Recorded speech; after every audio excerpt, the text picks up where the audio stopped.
Baik, pada kesempatan kali ini saya akan membuat video mengenai kelebihan dan kekurangan dari media pembelajaran yang pada saat ini digunakan dalam menghadapi work from home dan study from home yang untuk mencegah penyebaran dari virus corona atau COVID-19 yang kita pindahkan proses pembelajaran di rumah.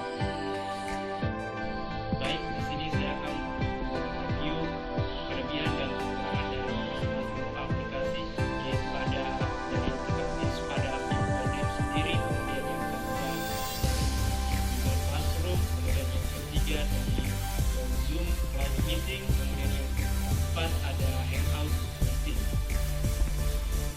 Baik, untuk review pertama mengenai aplikasi dari pada VivoNam. Jadi kita langsung lihat pada aplikasinya pada Netflix. Pada VivoNam ini merupakan milik kelebihannya itu adalah langsung terintegrasi dengan via VivoNam. Kemudian di aplikasi ini juga kita bisa diberikan tugas secara langsung oleh dosen yang bersangkutan. Kemudian ada berbagai pilihan terintegrasi dengan buku pelajaran yang disediakan oleh fitur-fitur yang ada di sini. Kita lihat dengan tampilan yang powerful, kemudian kita bisa gunakan di mana saja dan kapan saja sehingga lebih efisien. Mungkin kita bisa login terlebih dahulu. Saya akan langsung di sini.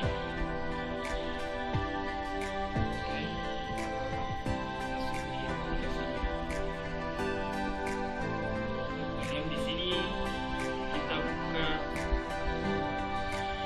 pilihan prodi terlebih dahulu.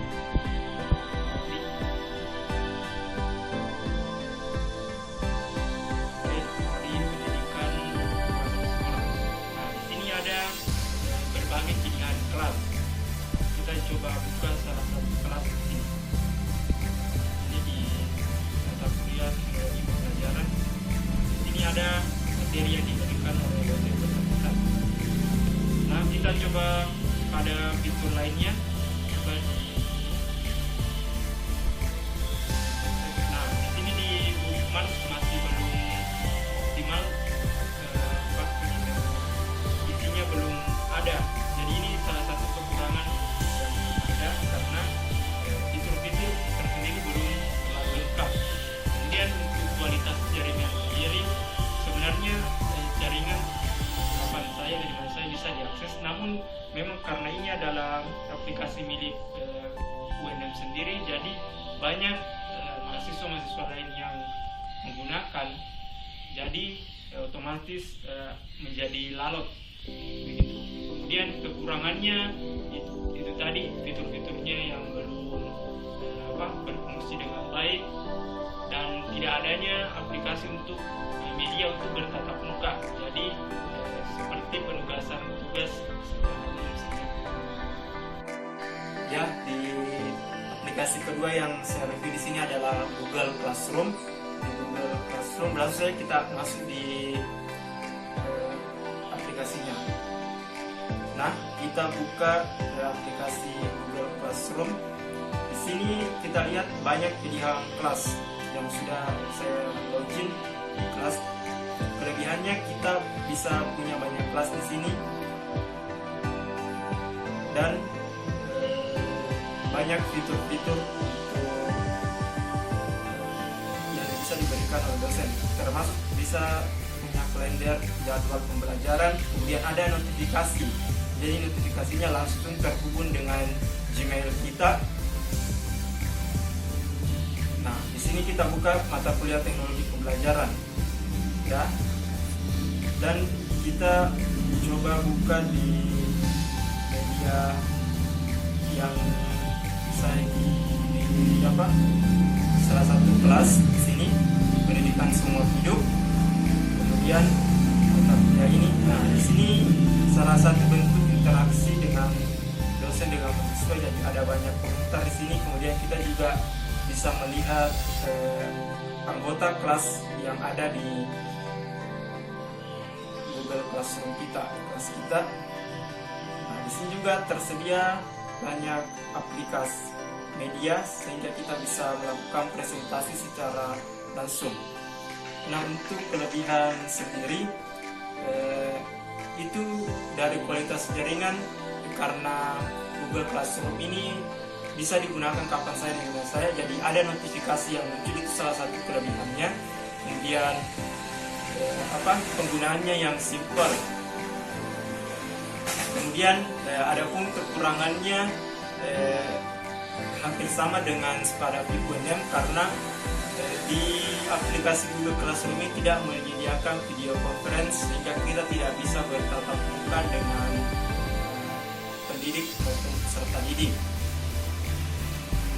Mungkin itu sedikit review dari aplikasi Google Classroom.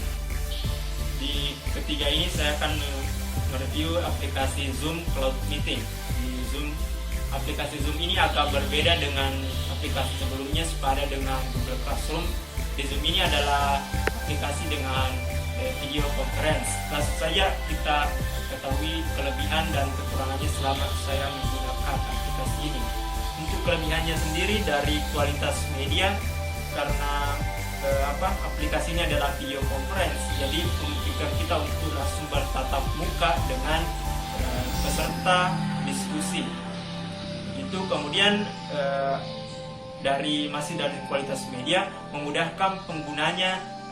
Salah satunya itu dapat membagikan link pertemuan kita pada saat itu kepada teman-teman untuk mengikuti meeting bersama.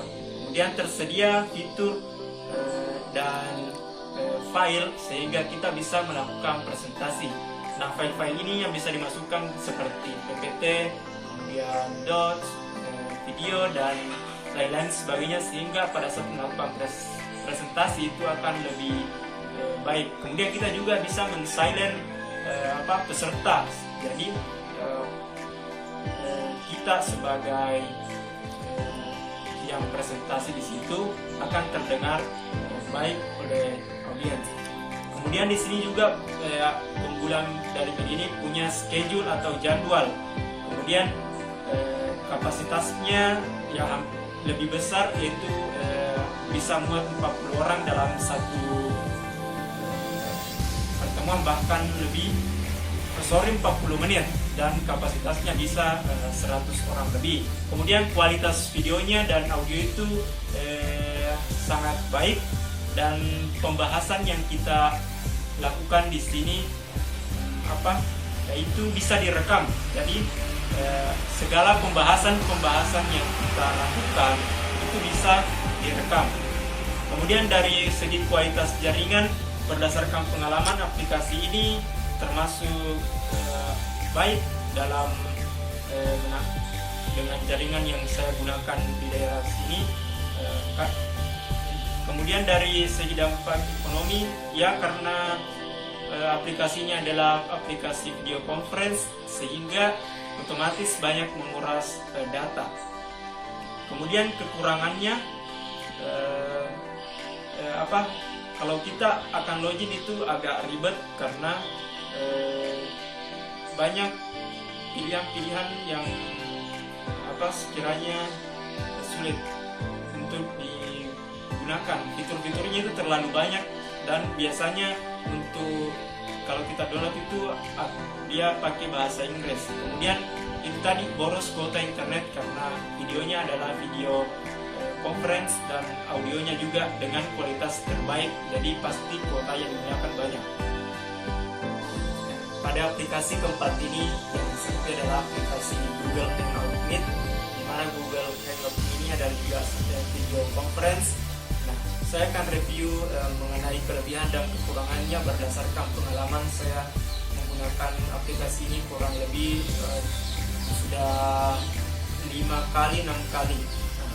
Untuk kelebihannya sendiri, aplikasi ini memiliki tampilan yang interface, sehingga bisa bertatap muka dengan jelas. Kemudian kualitas video dan audionya itu bagus dan sangat mudah digunakan.